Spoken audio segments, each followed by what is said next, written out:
Bonjour à tous pour ce rendez-vous de deuxième Néphi, des chapitres 20 à 25.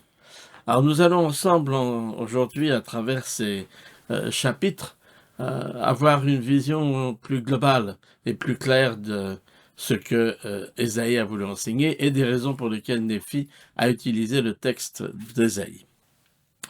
Bien évidemment, ce que nous allons surtout avoir à étudier, c'est cette fin du temps, ces derniers jours, dans lesquels d'ailleurs nous nous trouvons, nous, déjà actuellement.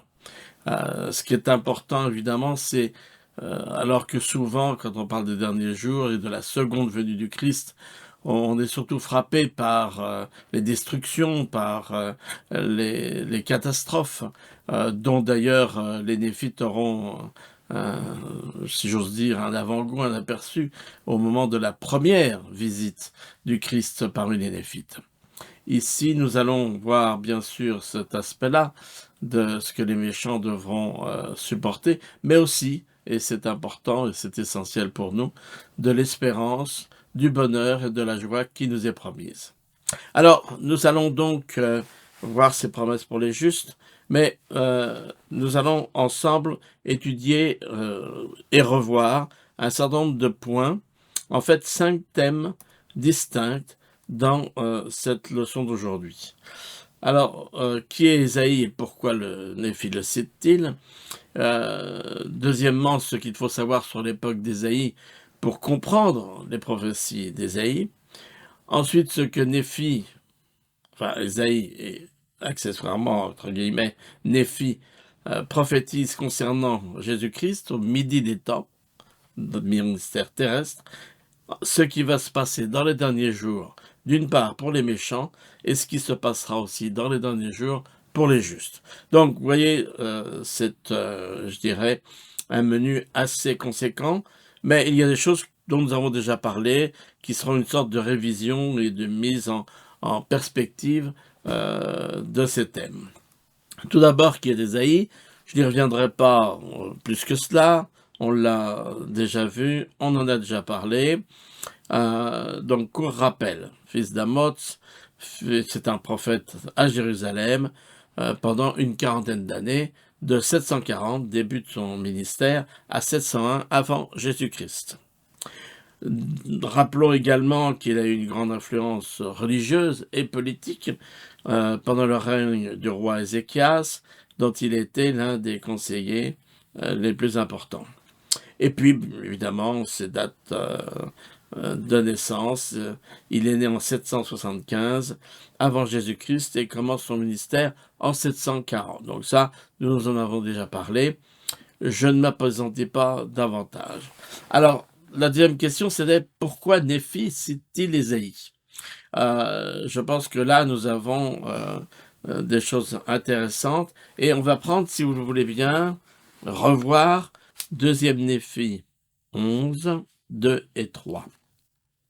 Voilà ce que Néphi rappelle à propos de Jacob. Il dit, 2 et 3.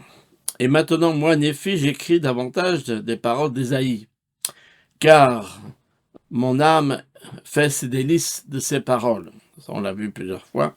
Car j'appliquerai ces paroles à mon peuple, et je les enverrai à tous mes enfants.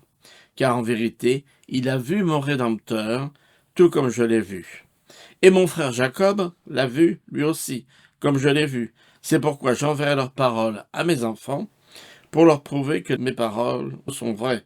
C'est pourquoi, par les paroles de trois témoins, a dit Dieu, j'établirai ma parole. Néanmoins, Dieu envoie encore d'autres témoins, et il prouve toujours ses paroles. Donc, comme nous en avions déjà parlé, à travers un discours de Frère Hawkes, et ici nous avons aussi le témoignage d'Elder Holland. Néphi, Jacob et bien sûr Ésaïe ont tous les trois vu le Sauveur. Voilà ce que dit Elder Holland. Après avoir lu ces trois témoignages dans les petites plaques de Néphi, le lecteur a vu deux choses en relief. Que Jésus est le Christ, le Fils du Dieu vivant, et que Dieu gardera ses alliances et promesses faite au reste de la maison d'Israël. Donc voilà 2 points importants. Et je saute rapidement à 2e Néphi 25. Alors, on va pas lire tous les versets 1 à 8, mais je vous invite à le faire, qui nous rappelle, et maintenant, moi, Néphi, je parle quelque peu des paroles que j'ai écrites, qui ont été dites de la bouche d'Ésaïe. Car voici, Ésaïe a écrit beaucoup de choses qui étaient difficiles à comprendre pour beaucoup parmi mon peuple, car il ne connaît pas la manière de prophétiser parmi les Juifs. Vous vous souvenez que nous avions fait cette distinction de ce style, ce style hébraïque, ce style de la poésie, qui est à la fois prophétie et poésie dans Ésaïe, et qui est bien difficile déjà pour le peuple de Néphi, et encore un peu davantage pour nous, qui sommes nourris de cette culture hellénistique grecque, qui a une approche totalement différente. Donc, là où Ésaïe va utiliser beaucoup de symboles, nous avons tendance à chercher des faits, des confirmations, des exactitudes, alors qu'en fait, il faudrait plutôt procéder par image. Voilà, enfin, tout cela, nous en avons parlé. Souvenons-nous de l'importance de cela. Et voilà un texte de président Hawks, qui à l'époque, ça date de 95, nous disait ceci. Le livre d'Ésaïe contient de nombreuses prophéties qui semblent avoir de multiples accomplissements. Ça, nous l'avons vu et nous l'avons dit. L'une de ces prophéties semble concerner les contemporains d'Ésaïe, ou les circonstances de la génération suivante. Une autre signification, souvent symbolique, je souligne, semble avoir trait à des événements ayant eu lieu au midi des temps, donc ministère du Christ. Une autre signification, ou un autre accomplissement encore de la même prophétie, semble s'appliquer aux événements qui accompagneront la seconde venue du Sauveur. On y vient.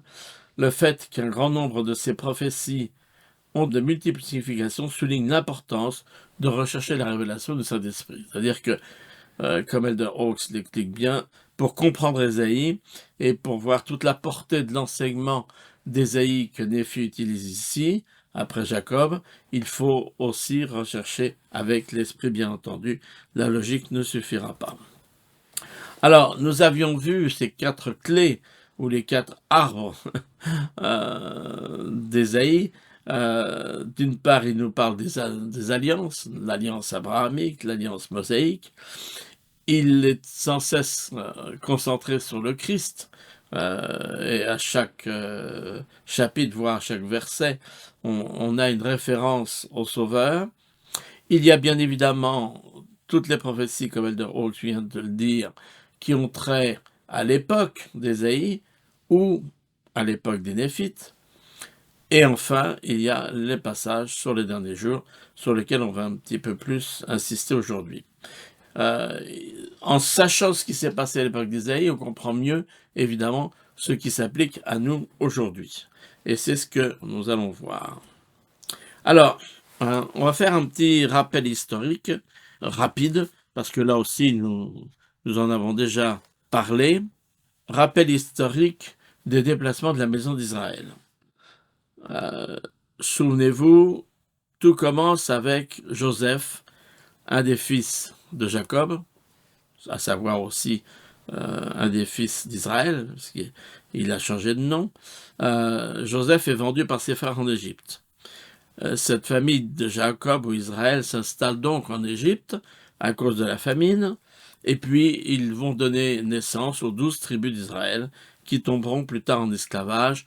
Nous avons en effet dans l'Exode ce passage au départ qui nous dit « Arriva un pharaon qui n'avait pas connu Joseph ». Et évidemment, il n'avait plus tellement l'intérêt de favoriser les enfants d'Israël, et il les a mis en esclavage, ce qui lui permettait aussi de travailler sur les grands travaux de l'Égypte de son époque. Et puis on a Moïse qui arrive sur cet entrefait. Je ne reviendrai pas sur l'histoire de Moïse, qui va cependant guider les 12 tribus de la sortie d'Égypte, et qui va guider jusqu'à l'arrivée en Palestine, installation qui se fera sous l'érection de Josué, puisque Moïse ne sera pas autorisé à entrer en Palestine, comme vous en souvenez. Le royaume d'Israël est donc établi dans cette terre qui lui avait été promise, et lorsque, après Saül, David et Salomon, les rois, je dirais, du royaume uni d'Israël, leur époque passe, eh bien, le royaume se divise en deux. Le royaume d'Israël au nord, le royaume de Juda au sud. Quand Ésaïe parle négativement d'Israël, c'est toujours du royaume du nord qui est en apostasie dont il parle. Alors, les deux dates marquantes, 721 avant Jésus-Christ, le royaume d'Israël est emmené captif par la Syrie. Les 10 tribus ne reviendront pas, elles sont perdues, entre guillemets, pour nous en tout cas. Et puis en 587 avant Jésus-Christ, donc après le départ de Léhi et de sa famille, le royaume de Juda est détruit par la Babylonie et emmené en captivité. En 537, certains juifs, les historiens considèrent à peu près seulement un tiers de ceux qui avaient été emmenés en captivité en Babylonie, reviendront en Palestine. Donc voilà un petit peu cette division du royaume. Vous voyez que vous avez au nord, en fait, l'Empire assyrien. Vous avez au sud, bien évidemment, l'Égypte. Vous avez différents royaumes qui sont là. Et sur le côté droit, vous avez les deux royaumes, Juda et Israël, avec les deux rois, Jéroboam au nord, Roboam au sud. Nous sommes donc dans cette période des deux royaumes divisés, avec la captivité.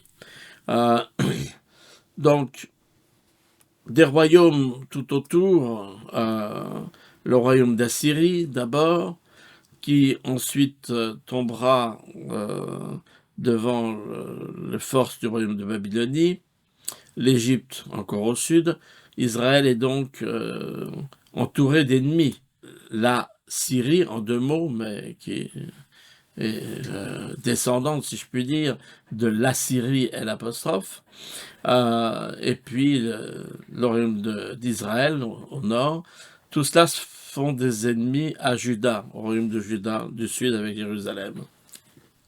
On a vu qu'Ésaïe était un conseiller du roi de Juda, Ézéchias, et l'un des thèmes qu'il va sans cesse développer est celui-ci. Ne faites pas alliance avec d'autres nations, Dieu seul est votre roi et votre allié. Et dans le livre de Mormon, on a un petit peu un thème semblable, à savoir, si vous êtes fidèle à Dieu, votre Dieu, vous prospérerez dans le pays. Enfin, rappelons 4 événements, 4 dates.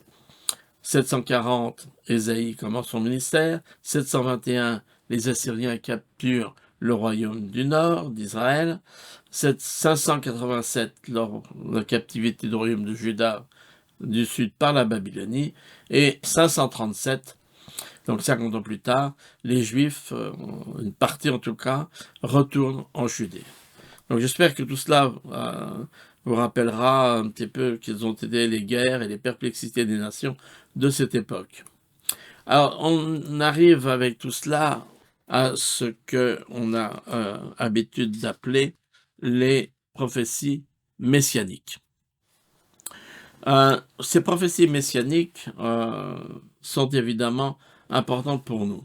Si vous regardez deuxième Néphi, les chapitres 17 à 24, et vous regardez seulement le chapeau de ces différents chapitres, vous verrez que vous avez sans cesse des allusions au Christ. Je vais en prendre quelques-uns par hasard, mais vous pourrez refaire cette étude personnellement. Arrêtez la vidéo si vous voulez. Chapitre 17, le Christ naîtra d'une vierge. Chapitre 18, le Christ sera comme une pierre d'achoppement et un rocher de scandale. Chapitre 19, un enfant nous est né, il sera le prince de la paix. Car un enfant nous est né, vous vous en souvenez, le grand musicien Handel a bien illustré ça dans son œuvre du Messie. Chapitre 20, la seconde venue du Christ, etc. Chapitre 21, le trône d'Isaïe. Isaïe, attention, qui est le Christ, jugera en justice. Le Seigneur relèvera une bannière. Et enfin, les chapitres 22, l'ère millénaire, tous les hommes loueront le Seigneur. Il demeurera parmi eux, donc le Christ sera le roi de ce millénium. Au chapitre 23, la seconde venue, avec la destruction de Babylone. Et 24, Israël sera rassemblé et jouira du repos millénaire.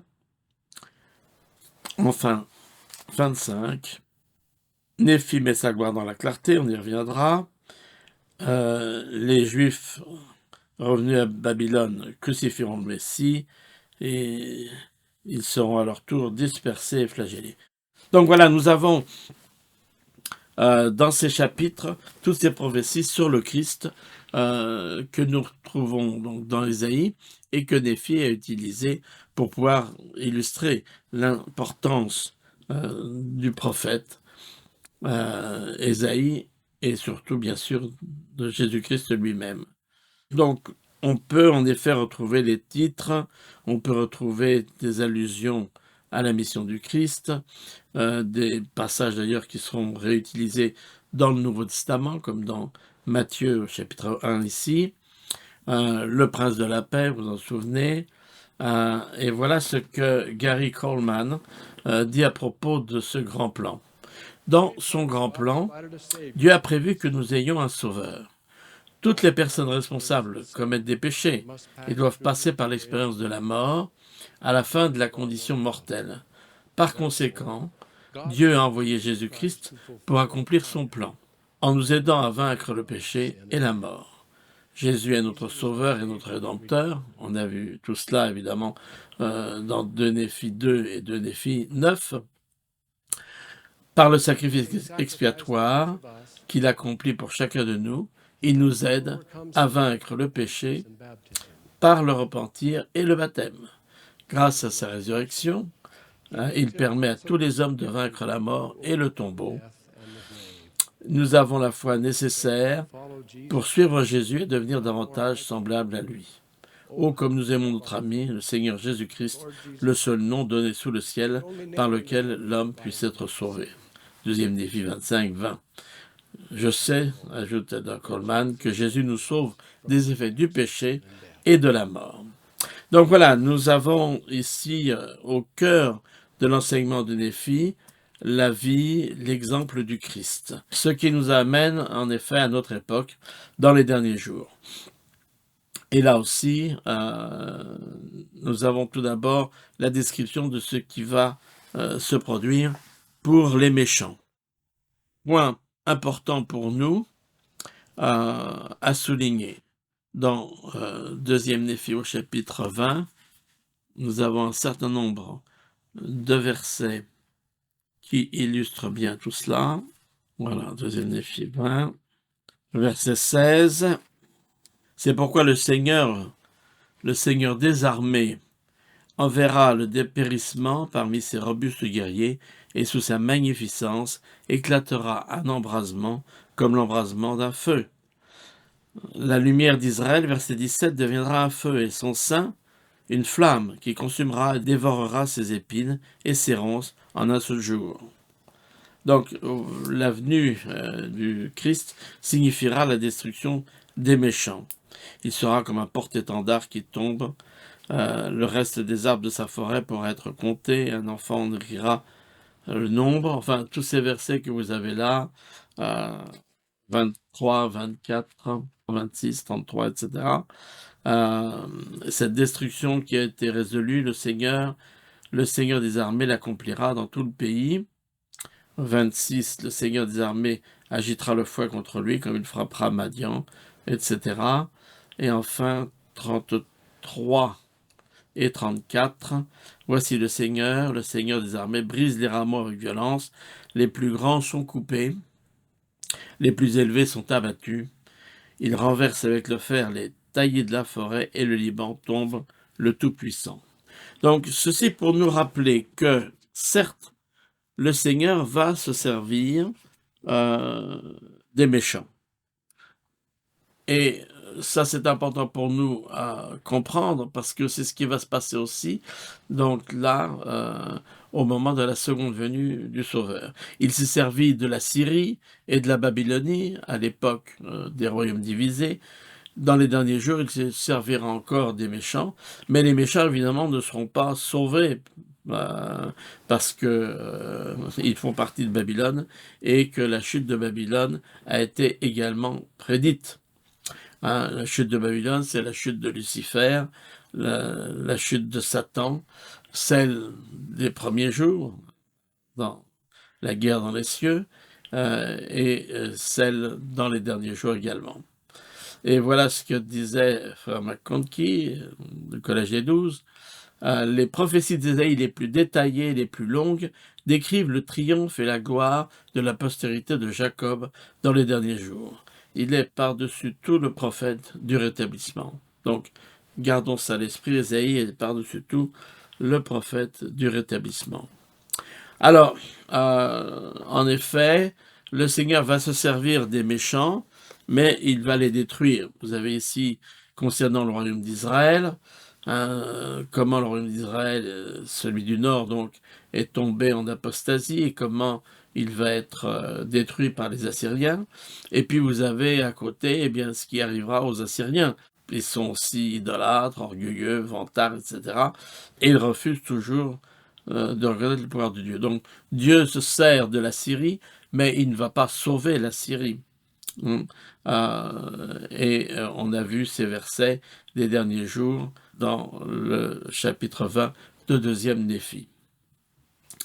Mais j'aimerais que dans ce chapitre 20, nous reprenions le verset bien connu 15, qui nous dit « La hache se glorifie-t-elle envers celui qui s'en sert ? Ou la scie est-elle arrogante envers celui qui la manie ? Comme si la verge faisait mouvoir celui qui la lève, comme si le bâton soulevait celui qui n'est que du bois. » Donc, si le Seigneur utilise les méchants, c'est pas les méchants qui ont le pouvoir. Évidemment, c'est le Seigneur lui-même qui décide de ce que va être, je dirais, leur destinée. Et évidemment, les méchants seront punis. Alors, ceci nous amène à la destruction de Babylone. Babylone sera détruite. De ce côté-là, il n'y a pas d'ambiguïté. Et on va reprendre le chapitre 23 de deuxième Néphi, qui nous en parle de façon plus claire. Verset 1. Oracle sur Babylone, révélé à Ésaïe, fils d'Amoz. Le Seigneur a dressé sa bannière, et évidemment, il va se délivrer de Babylone, et Babylone sera détruite. Chapitre 24, verset 4 nous rappelle « Et il arrivera en ce jour-là que tu prononceras ce chant sur le roi de Babylone, et tu diras « Et quoi? Le tyran n'est plus? L'oppression a cessé? Le Seigneur a brisé le bâton des méchants, la verge des dominateurs, etc. » C'est bien la destruction de Babylone. Alors c'est intéressant parce que vous avez un certain nombre de versets dans les Doctrines et Alliances qui illustrent également cette période qui nous concerne des derniers jours. Dans la section 1, le verset 16 nous rappelle « Il ne recherche pas le Seigneur pour établir sa justice, mais chacun suit sa propre voie et selon l'image de son propre Dieu, dont l'image est à la ressemblance du monde, et dont la substance est celle d'une idole qui vieillit et périra dans Babylonie, oui, Babylone la grande, qui tombera. » Nous savons combien les hommes aujourd'hui, hommes et femmes, choisissent d'autres idoles qui sont à leur convenance, évidemment. Et dans la section 133, verset 14, nous lisons: Sortez d'entre les nations, oui, de la Babylone, du milieu de la méchanceté, qui est la Babylone spirituelle.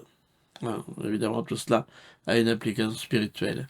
Et si vous reprenez Néphi, ici dans chapitre 23 et chapitre 24, vous avez également, je vous laisserai relire 23, 6 à 22, vous avez également les mêmes allusions. Mais regardons par exemple dans le chapitre 24, le verset 4, que nous avons vu tout à l'heure. Il arrivera ce jour-là que tu prononceras ce chant sur le roi de Babylone, et tu diras: et quoi? Le tyran n'est plus, l'oppression a cessé. Donc voilà la prévision et la prédiction, la prophétie d'Ésaïe, utilisée par Néphi pour nous rappeler que si souvent le méchant a l'air de prospérer, il faut se souvenir qu'en fin des fins, le méchant sera détruit. Qu'est-ce qui va se passer dans les derniers jours? Non plus cette fois pour les méchants, puisqu'on vient de voir que Babylone sera détruite, mais pour les justes. Quel est ce millénium dont il est fait mention pour nous aujourd'hui, lorsqu'il sera mis en place? Alors, dans deuxième Néphi, au chapitre 21, nous avons une description de tout cela. Passage bien connu, versets 6 à 9. Le loup habitera avec l'agneau, et la panthère se couchera avec le chevreau. Le veau, le lionceau et le bétail qu'on engraisse seront ensemble, et un petit enfant les conduira. La vache et l'ours dans le même pâturage, etc. Le nourrisson s'ébattra sur l'antre de la vipère, et l'enfant sevré mettra sa main dans la caverne du basilic. Il ne se fera ni tort ni dommage sur toute ma montagne sainte, car la terre sera remplie de la connaissance du Seigneur, comme le fond de la mer par les eaux qui le couvrent. Belles images encore, poétiques évidemment, souvenons-nous de cette idée-là. Et dans la section 113, Doctrine et Alliance, nous avons aussi des allusions à tout cela. Versets 1 à 6, qui est le tronc d'Ésaïe dont il est question. En vérité, ainsi dit le Seigneur, c'est le Christ. Qu'est-ce que le rameau dont il est question? Premier verset, chapitre 11 d'Ésaïe, qui doit sortir du tronc d'Ésaïe. Voici, ainsi dit le Seigneur, c'est un serviteur entre les mains du Christ, qui est en partie descendant d'Isaïe, aussi bien que d'Éphraïm, ou de la maison de Joseph, sur lequel repose un grand pouvoir. Qu'est-ce que la racine d'Isaïe, dont il est fait mention au verset 10 du chapitre 11? Voici, dit le Seigneur, c'est un descendant d'Isaïe, aussi bien que de Joseph, à qui appartiennent de droit la prêtrise et les clés du royaume, pour être une bannière et pour le rassemblement de mon peuple dans les derniers jours. Alors, peut-être avez-vous déjà visité l'une des nombreuses églises ou cathédrales que nous avons dans nos régions ici francophones d'Europe occidentale, où vous avez souvent la représentation dans un vitrail d'un grand arbre, justement, d'un tronc avec différents ramages, ce tronc d'Isaïe, d'où viendra le roi David et d'où sera issu, bien évidemment, le Christ, le Sauveur, dont il est fait mention ici. Donc ça, c'est important à garder à l'esprit. C'est une illustration de ce que l'on apprenait aux gens par la sculpture, par le verre, de savoir cette période du millénium. Alors, on va revenir à deuxième Néphi au chapitre 21. Cette fois-ci, là encore, dans les versets 10 à 16, la suite de ce qu'on a lu tout à l'heure, vous avez en effet le rassemblement qui s'opère d'Israël. Éphraïm ne sera plus jaloux de Juda, Juda ne sera plus hostile à Éphraïm. Ils voleront sur les épaules des Philistins à l'Occident. Donc, en effet, le rassemblement aura bien lieu.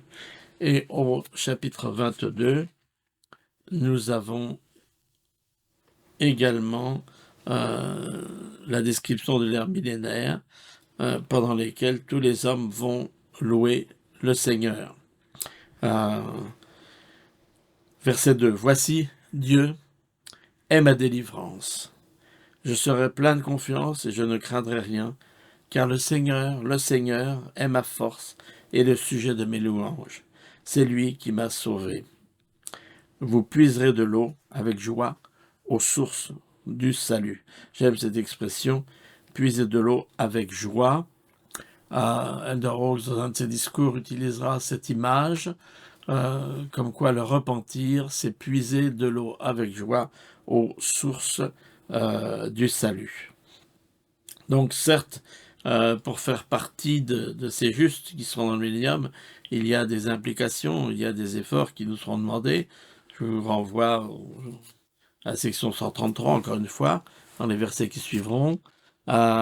Mais c'est important de comprendre que nous avons tous les éléments pour recevoir le salut et être présents au millénium dans une ère de 1000 années de bonheur et de paix sous la direction du Christ. Et nous arrivons à la conclusion de notre étude d'aujourd'hui et je relirai ce passage bien connu de 2e Néphi, chapitre 25, qui nous rappelle, et là c'est Néphi qui parle, versets 26 et 27, il y en a bien d'autres, mais bon, il faut choisir. Nous parlons du Christ, nous nous réjouissons dans le Christ, nous prêchons le Christ, nous prophétisons concernant le Christ, et nous écrivons selon nos prophéties, afin que nos enfants sachent vers quelle source ils peuvent se tourner pour obtenir la rémission de leurs péchés.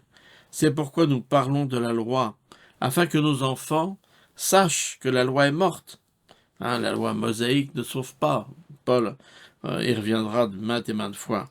Et que, sachant que la loi est morte, ils attendent cette vie qui est dans le Christ et sachent à quelle fin la loi a été donnée.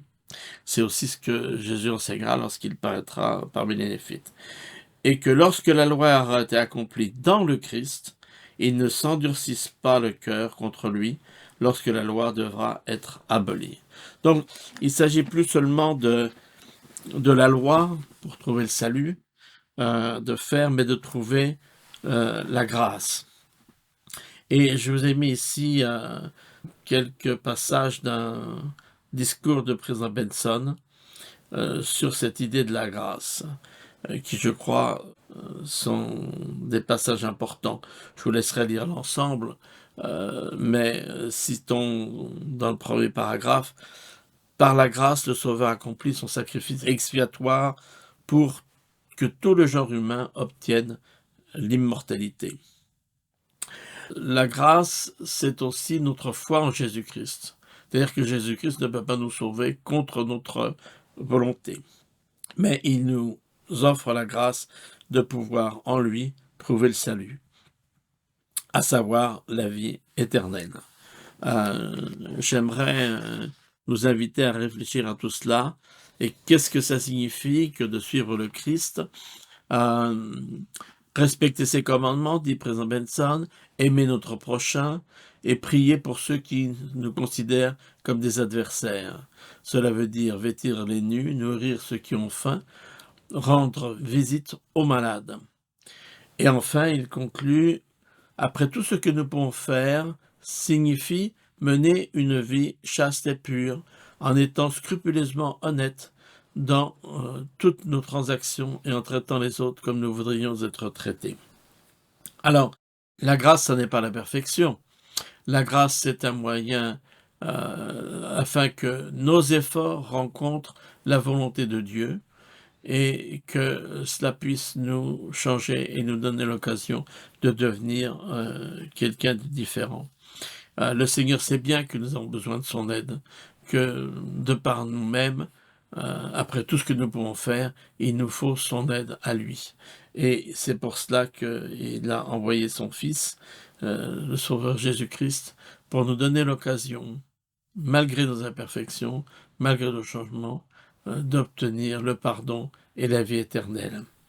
Je relisais un discours de président Hawkes récemment qui explique la différence entre la loi des hommes et la loi de Dieu.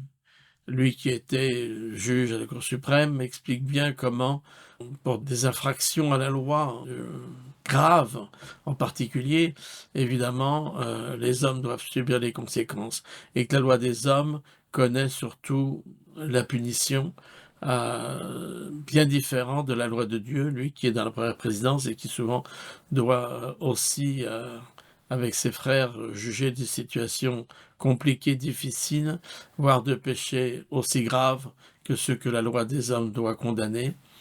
Eh bien, la loi de Dieu permet de l'effacer et de faire disparaître cette culpabilité si nous faisons notre part, en remerciant la grâce du Christ qui est disponible pour nous tous. C'est cette espérance aussi et cette promesse de joie et de délivrance qui nous est faite. Et j'espère que nous aurons tous à cœur d'utiliser, pour les petites choses comme pour les grandes, ce don de la grâce du Christ qui nous est offert. Merci et bonne semaine.